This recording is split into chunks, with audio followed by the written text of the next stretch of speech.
Shri P Rajeev എൻ്റെ body ലാംഗ്വേജിനെ കുറിച്ചൊരു ആരോപണം ഉന്നയിച്ചത് ഞാൻ ശ്രദ്ധിച്ചു. ഒരു ബുദ്ധിജീവിയാണ്, വലിയ പ്രഭാഷകനാണ്, ചിന്തകനാണ്, എഴുത്തുകാരനാണ്. ഞാൻ അതൊന്നുമല്ല. ഞാനൊരു സാധാരണ നാട്ടുമ്പുറത്തുകാരനാണ്. 5 10 6 16 പേരെ പിണറായി വിജയൻ്റെ കാലത്ത് നിയമിച്ചിട്ടുണ്ട്. ശ്രീ പി രാജീവ് എൻ്റെ ബോഡി ലാംഗ്വേജിനെ കുറിച്ചൊരു ആരോപണം ഉന്നയിച്ചത് ഞാൻ ശ്രദ്ധിച്ചു. അദ്ദേഹം ഒരു ബുദ്ധിജീവിയാണ്, വലിയ പ്രഭാഷകനാണ്, ചിന്തകനാണ്, എഴുത്തുകാരനാണ്. ഞാൻ അതൊന്നുമല്ല.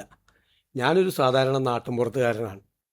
തമാശ കേൾക്കുമ്പോൾ ചിരിക്കുകയും സങ്കടം വരുമ്പോൾ കരയുകയും ദേഷ്യപ്പെടുമ്പോൾ പൊട്ടിത്തെറിക്കുകയൊക്കെ ചെയ്യുന്നൊരു സാധാരണക്കാരനാണ്. എൻ്റെ ബോഡി ലാംഗ്വേജ് ചിലപ്പോൾ അദ്ദേഹത്തിന് ഇഷ്ടപ്പെട്ട് കാണില്ല. കാരണം അദ്ദേഹത്തിൻ്റെ ശൈലി അല്ല എൻ്റെ ശൈലി. പിന്നെ അദ്ദേഹം പറഞ്ഞ കാര്യം, അതായത് ഗവൺമെൻറ് ലീഡർമാരുടെ എണ്ണം കൂട്ടിയെന്നാണ്. 17/7/2017 ഒന്നാം പിണറായി സർക്കാർ 5 സ്പെഷ്യൽ GP-മാരെയും 5 GP-മാരെയും നിയമിച്ചു.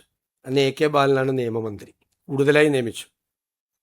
ഇനി ഈ ആക്ഷേപം ഉന്നയിച്ച ഈ മന്ത്രി നിയമമന്ത്രിയായിട്ടിരിക്കുമ്പോൾ 3 സ്പെഷ്യൽ GP-മാരെയും 3 GP-മാരെയും നിയമിച്ചു. 6 പേരെ. അപ്പോൾ എത്ര പേരായി? 5 10 6 16 പേരെ പിണറായി വിജയൻ്റെ കാലത്ത് നിയമിച്ചിട്ടുണ്ട്.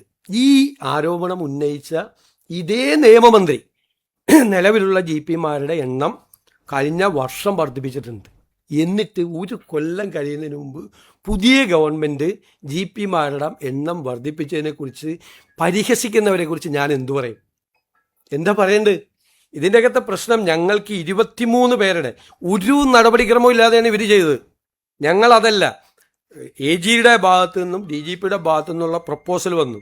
കാരണം എന്ന് വെച്ച് കഴിഞ്ഞാൽ നമ്പർ ഓഫ് കേസസ് കൂടുകയാണ്. കേരളത്തിലെ ഹൈക്കോടതിയിലെ പെറ്റീഷൻസ് 37,000 പെറ്റീഷൻസാണ് അവിടെ എണ്ണം വർദ്ധിച്ച് മറ്റ് ഹൈക്കോടതികളിലേക്കാൾ എണ്ണം കൂടുകയാണ്. കോടതി മുറികളുടെ എണ്ണവും കൂടിയിട്ടുണ്ട്. അപ്പോൾ അത് മാനേജ് ചെയ്യാൻ പറ്റാതായപ്പോഴാണ് 23 പേരുടെ എണ്ണം കൂട്ടണം എന്ന് പറഞ്ഞൊരു പ്രൊപ്പോസൽ വന്നു. നമ്മളത് 23 സാമ്പത്തിക ബുദ്ധിമുട്ടും കാര്യങ്ങൾ കാരണം അത് 12 പേരാക്കി ചുരുക്കിയിട്ടാണ് നമ്മൾ അത് കൊടുത്തത്.